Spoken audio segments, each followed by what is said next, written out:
this is way harder than we thought from all aspects, right? There are 171,000 people who are living and dying on the streets in California today. The system in which we all live, it was not designed to house homeless people. It was designed to keep poor people poor. Welcome to the I Had an Idea podcast. Thanks for having me. Here is how it works. You listen, we talk. I know you're busy and you don't owe us your time. We're going to keep things really short, no fluff.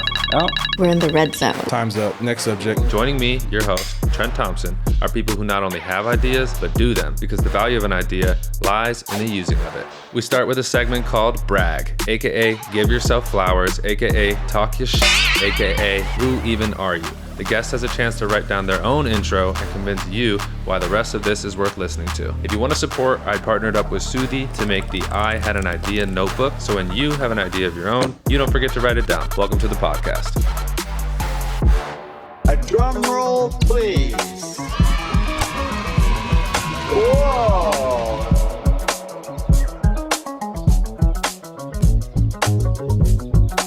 Now that's what I call it. an idea.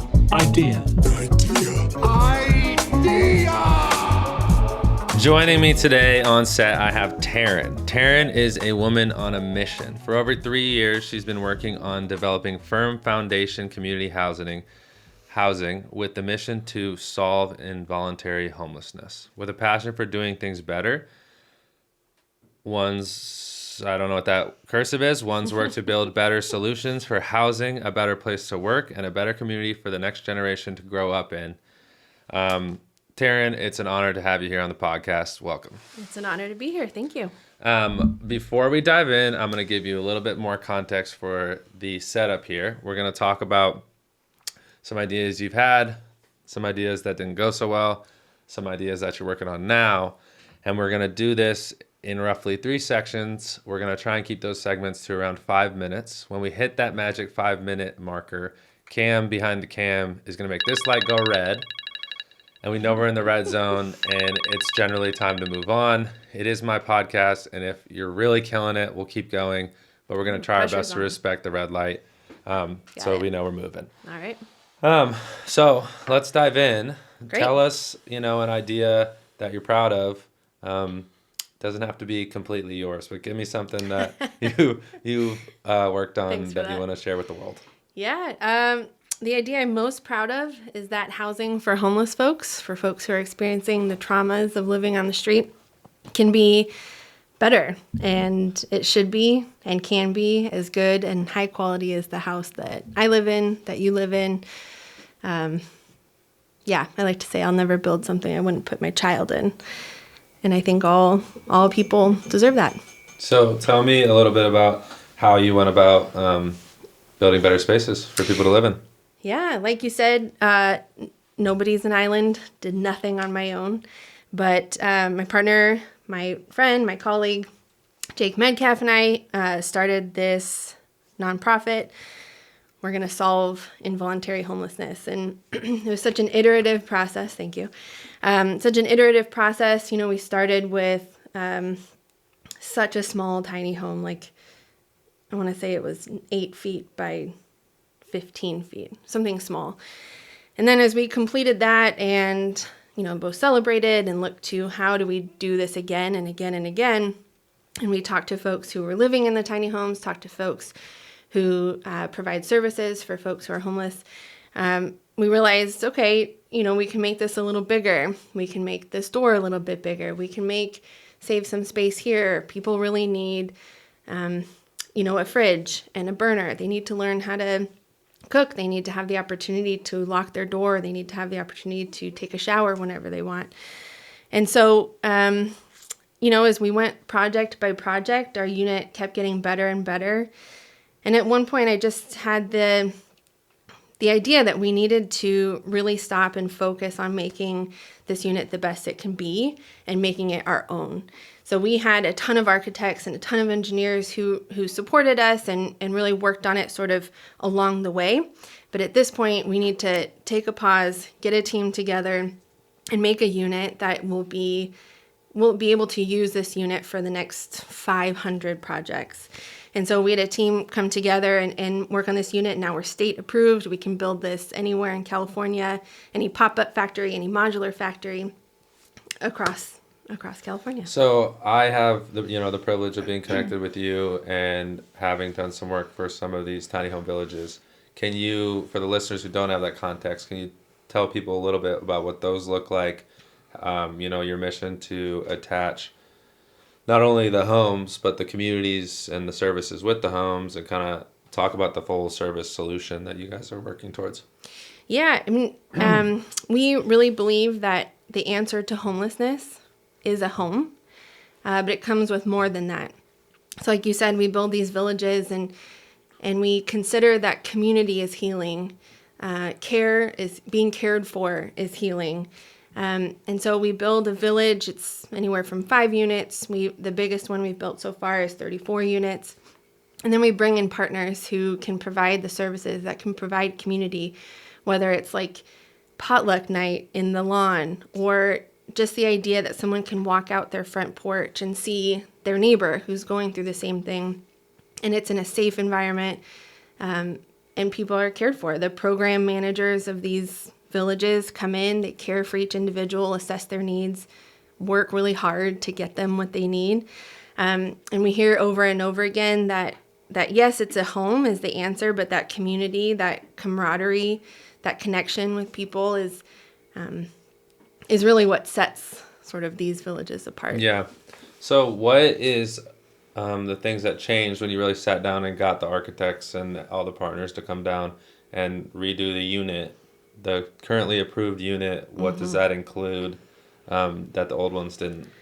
Well, our unit from the beginning has had a bathroom and a kitchen and a bedroom, but it was small things like taking, like what is space in your home, right? And I think we sometimes take advantage, those of us who live in a single family home or a large apartment, that there's just space for everything. And how do you think through, if it's a small space, what serves the most amount of people the best? And so one of the big changes that we've made recently is to make all of our units ADA accessible. So they might not be ready for ADA. They might not have like the grab bars and all the things that you need, but they're all ready for that.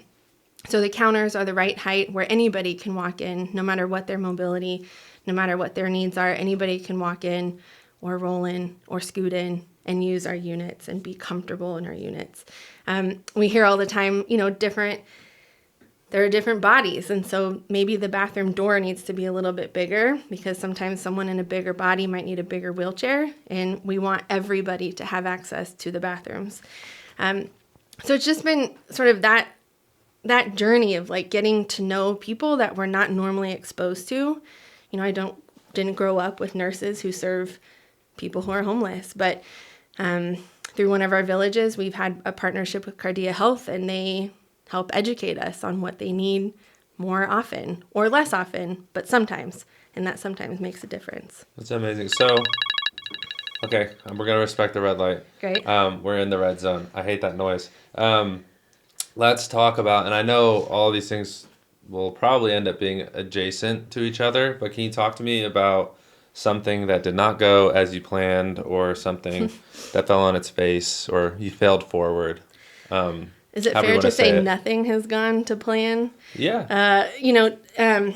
When Jake and I sat down and we sort of worked out this idea and how we were going to manage everything, it was very, you've heard this story a little bit before, but it was very like over lunch on some napkins, just working on some ideas, working on how we were sure this was going to be. We had the answer. We had it so easy. And, almost immediately it was like, oh, that's not going to work.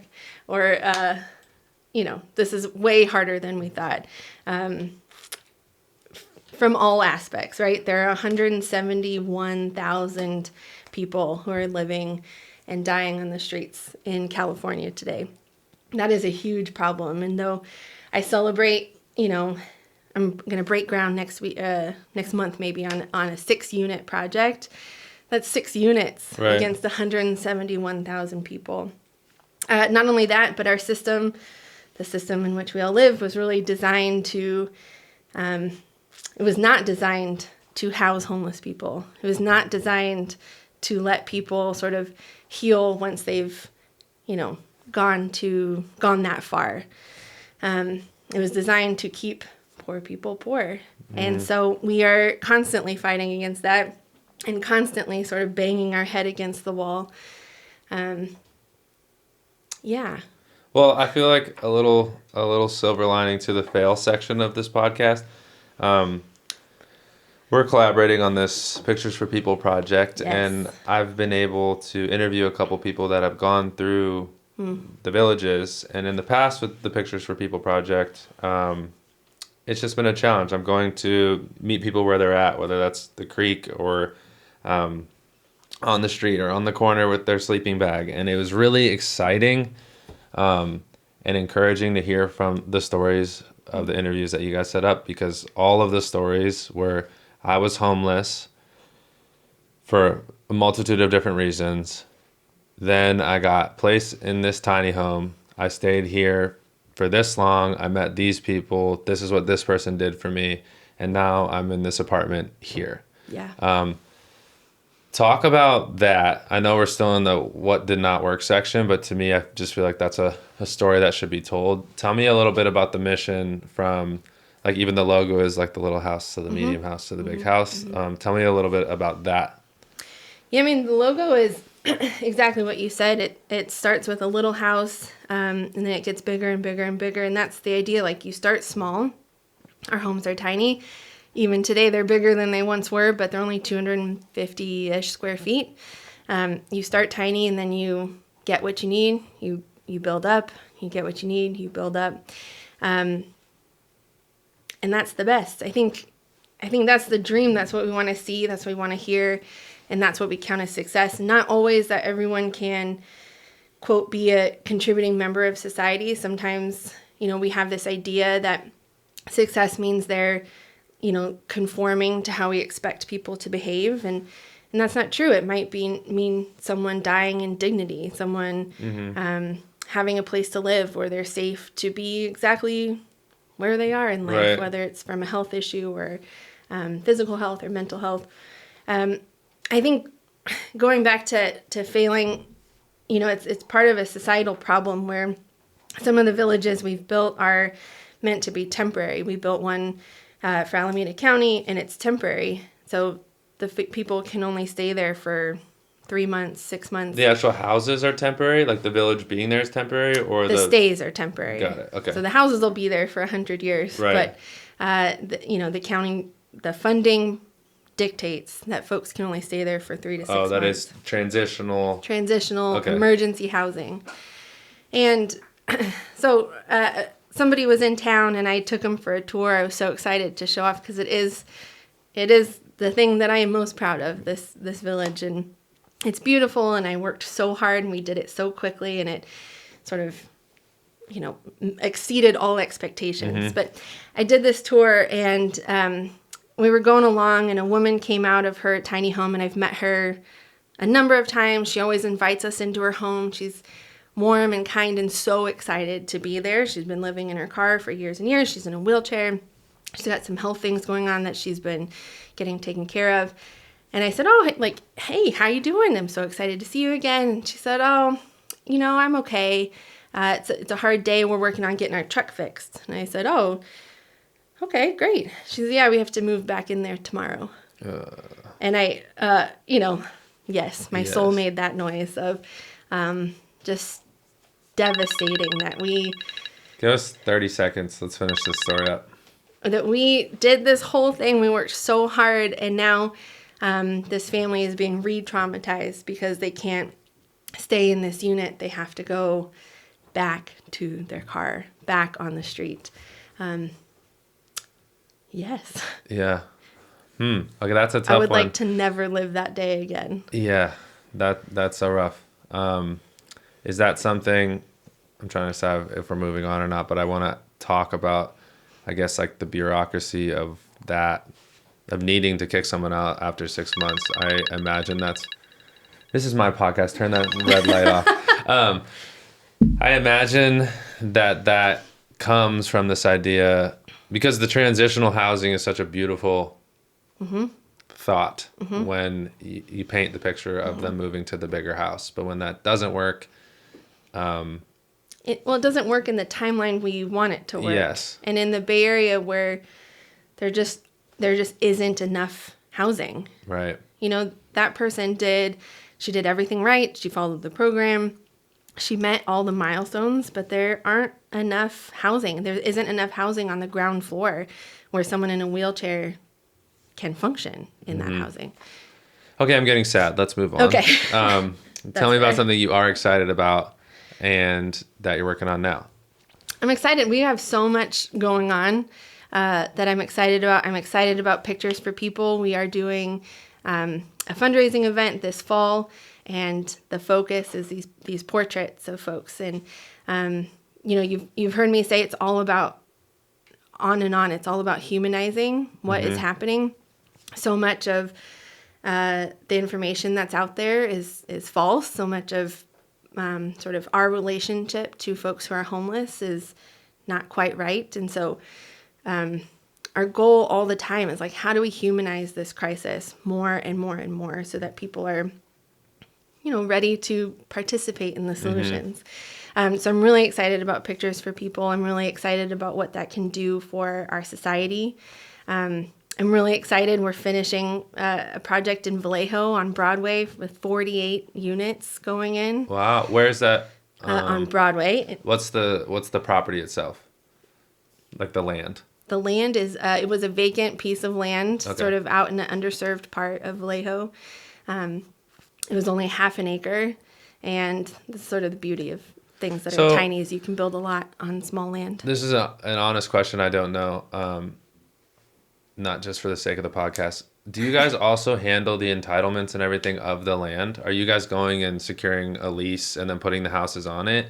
Yeah. Is it Firm Foundation that's doing that, or are you working with other partners to hold leases on properties and then they The buy answer the is houses yes from to all those things. Okay. In this case, we have a friend that works in Vallejo, Richard Fisher, and he and his wife have sort of a goal of making Vallejo better. They Sounds sort like of really, a great guy. Shout out to Richard, whoever you are. absolutely Okay. the best. Really dig deep on making Vallejo better. And so he bought this land and he approached us and said, hey, Okay. you know, can you build some homes on here? And so we partnered with Factory OS and Canon Constructors and a million other subs and architects and engineers to get that going. So anybody with a without the not in my backyard mentality who had an extra plot of land could theoretically hit you up and ask you to come build a village on Absolutely. said land. Okay. Yeah. Yep. Noted. Yeah. Got it. You heard it here. If you're that person, I'm here for you. hit up Firm Foundation. Absolutely. Okay, keep going. So we've got that going. We're almost done. We're going to break ground within the next month on 6 units I mentioned in Walnut Creek. That's Cool, a huge deal. Richard and I, our partnership continues. We're building a co-op grocery with housing on top in Vallejo in a food desert. Whoa. I'm real excited about that. What's a co-op grocery? So they're going to come in. It's like owned by the community, owned by the employees, serving fresh food. We did the research in this area. There isn't fresh food for 4 miles, Okay. which is just A long way. insane to Right. think about in a city like Vallejo. And so, yeah, I thought, what can we do? Let's So I'm build a picturing grocery. like a permanent farmer's market. That's the image in my head. Is that an incorrect image? I think so. It's more like, you know, the grocery store in Cache Valley, the marketplace? Yeah. Like that, Okay. owned by the employees. With housing as well. Housing on attached top. to the building. On top. Got it. How many people are going to live there? It'll be 9 units with some multi-bedrooms. So. With the direct correlation between the people running the grocery and the people living in the units, or not We hope necessarily? so. It's always their choice. You know, we believe people should have choice, Yeah. agency over their own lives. So whether we're building with a church or building with a grocery store, you know, the residents have agency whether they want to participate in what's being offered. That's amazing. What do you need help with on that? What can people offer if they want to get all involved? The things. I think my number one ask always is to get educated.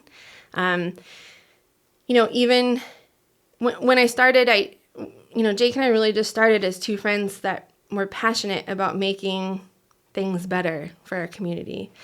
And pretty quickly I realized that every idea I had about the homeless crisis was wrong, and had to spend a lot of time sort of simultaneously learning how to, manage construction projects and also, about the homeless crisis and what it is and what it isn't. And so that's always my number one ask. We go to city council meeting after city council meeting or town hall meeting, and come back with horror rough. stories of people's opinions. It's rough. And I understand it. People are afraid. People want to be safe in their homes. I think we'll end it, but Great. we're going to do a surprise segment. Okay. And we're going to completely switch off of the balancing between a construction company and solving homelessness. And we're going to really switch it up and do something fun. Just kind of put your creative hat on. We are going to play a game I like to call Drop, Buy, Do, which is kind of like Bang, Marry, Kill, if you've ever played that game as a kid. Essentially, I'm going to give you 3 ideas. Okay. That are mine, they're random. I'm sure I'm not the only one to have come up with them. And you're going to pick which one you would want to do, which one you would want to just buy, and which one you would just have no interest in. And I wrote them down somewhere in my notes because I have many ideas.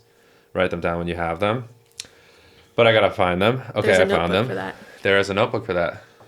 But I didn't write it in the notebook. 1, start a podcast in a tiny home.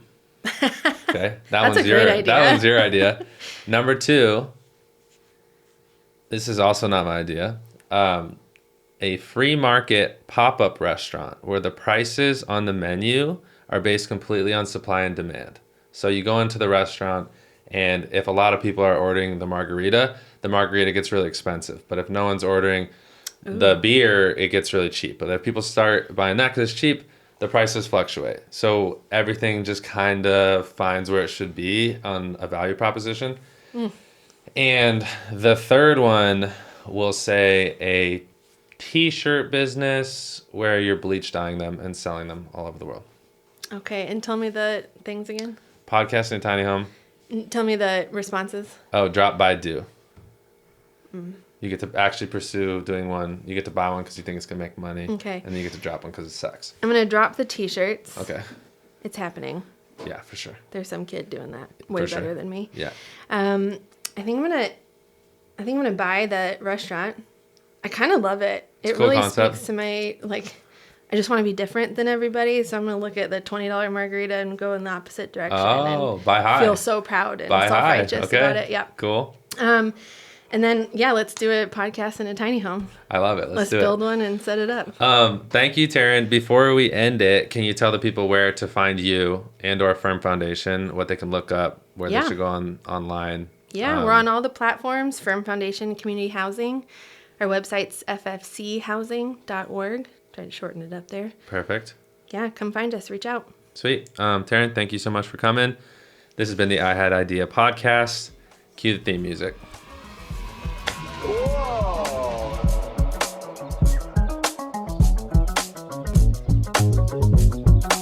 Now that's what I call it. An idea. Idea.